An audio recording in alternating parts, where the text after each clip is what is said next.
Évasion spectaculaire du général algérien Nasser el-Djenn, un séisme au sommet du régime militaire.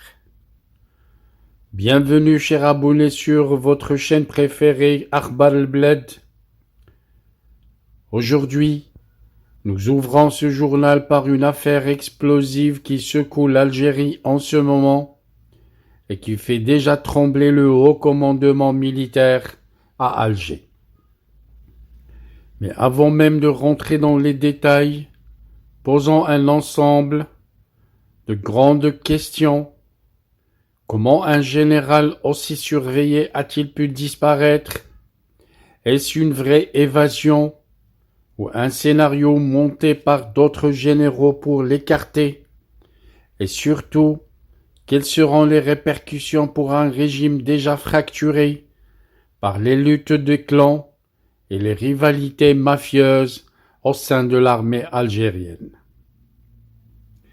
Restez avec nous, car après la lecture du communiqué publié par la presse kabyle, nous allons plonger ensemble dans une analyse approfondie, poser des hypothèses et décrypter les coulisses de cette affaire qui inquiète jusque dans le bureau de Chengreha, apparu récemment très fatigué et affaibli lors du dernier Haut Comité de sécurité de l'État algérien.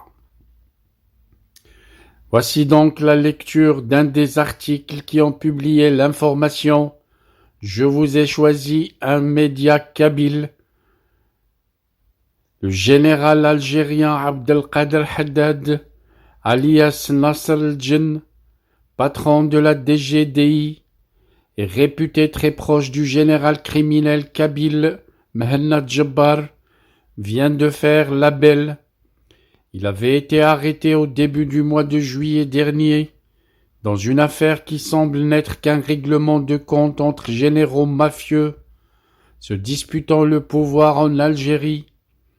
Dans un premier temps, il a été incarcéré à la prison militaire de Blida, puis transféré à la prison de Béchar. Il y a 10 jours, il avait été placé en résidence surveillée à Sidi Frj, sous la surveillance rapprochée d'une armada d'agents du DRS. Mais hier matin, le 19 septembre, le général a disparu. Plus aucune trace. Il se serait évadé. Aussitôt, tous les corps de sécurité algériens ont été mobilisés pour le retrouver. Résultat, des bouchons monstrueux ont paralysé Alger, Blida, Tipaza et même Boumerdas presque toute la journée. Les automobilistes algériens et les citoyens, eux, ne comprenaient absolument rien à ce qui se passait. Fin de l'article.